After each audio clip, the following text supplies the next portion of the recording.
그가 또 비유로 백성에게 말씀하시기 시작하시니라. 한 사람이 포도원을 만들어 농부들에게 새로 주고 타국에 가서 오래 있다가 때가 이름에 포도원 소출 얼마를 바치게 하려고 한 종을 농부들에게 보내니 농부들이 종을 몹시 때리고 거저 보내었거늘 다시 다른 종을 보내니 그도 몹시 때리고 능욕하고 거저 보내었거늘 다시 세 번째 종을 보내니 이 종도 상하게 하고 내쫓은지라.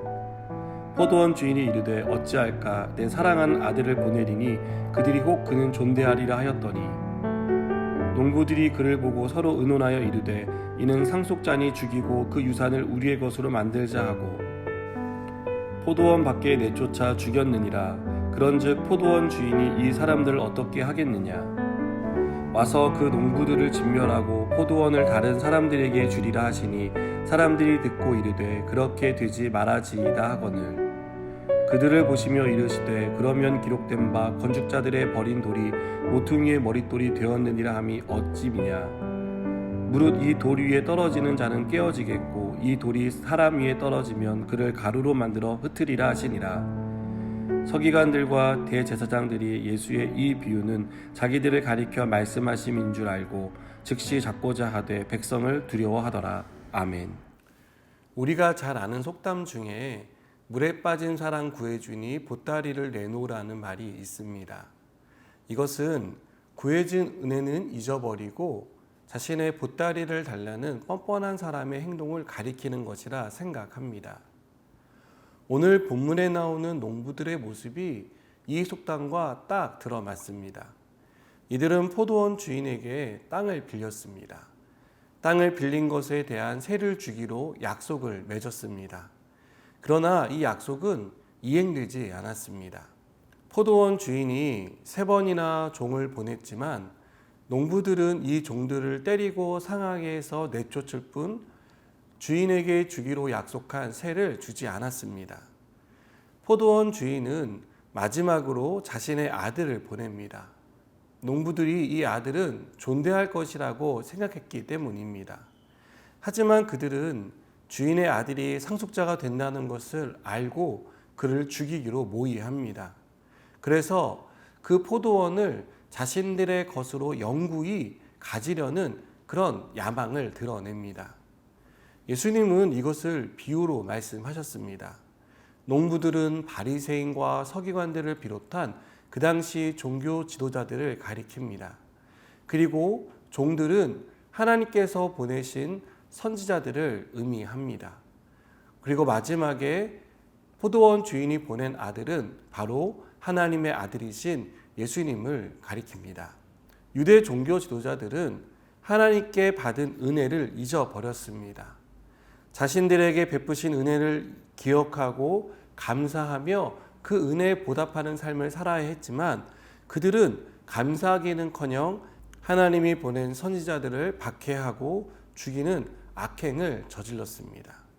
그리고 하나님께서 마지막으로 보낸 아들 예수님을 죽이려고 모의했고 결국 그들은 그 모의를 실행하는 그러한 어리석은 악행을 저지릅니다. 여러분, 왜 이런 일이 일어났을까요? 은혜를 기억하지 못했기 때문이라고 생각합니다. 은혜가 특권이 되면 그것이 본래 자신들의 것이었다라고 생각하기 때문입니다.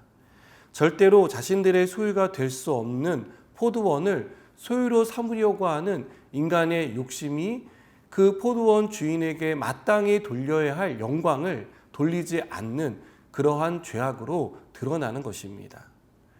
사랑하는 여러분, 우리가 누리는 모든 것이 은혜입니다.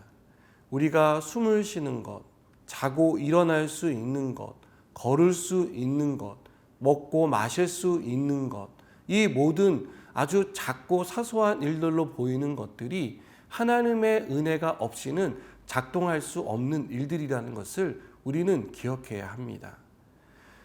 그러나 어느 순간부터 우리의 삶이 이 은혜를 잊기 시작합니다.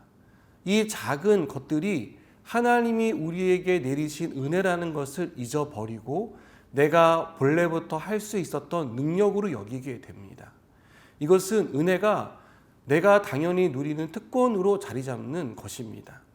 그때 우리는 하나님께 더 크고 더 대단한 것을 요구합니다. 그리고 그것이 채워지지 않을 때 불평하고 하나님을 원망하는 자리에 빠지게 됩니다. 하나님께 당연히 돌려드려야 할 영광을 돌리지 않고 그것을 가로채는 그런 어리석은 삶을 선택하게 되는 것입니다. 이것은 우리의 삶을 피폐하게 만듭니다.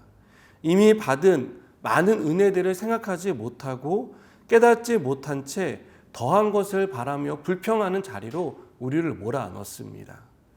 사랑하는 여러분, 은혜로 깨닫는 지혜가 저와 여러분 가운데 있기를 축복합니다. 하나님이 우리에게 주신 모든 것이 은혜라는 사실을 알고 하나님께 감사와 영광을 돌리는 저와 여러분이 되었으면 좋겠습니다. 우리가 그렇게 은혜를 은혜로 여기고 감사할 때 하나님이 더 많은 은혜들로 우리의 삶을 채워주시리라 믿습니다. 기도하시겠습니다. 하나님, 우리가 은혜를 은혜로 깨닫는 지혜가 있기를 원합니다. 모든 것이 은혜입니다. 이 사실을 잊지 않게 하시고 날마다 입술로 하나님께 감사할 수 있도록 도와주시옵소서. 예수님의 이름으로 기도드립니다. 아멘.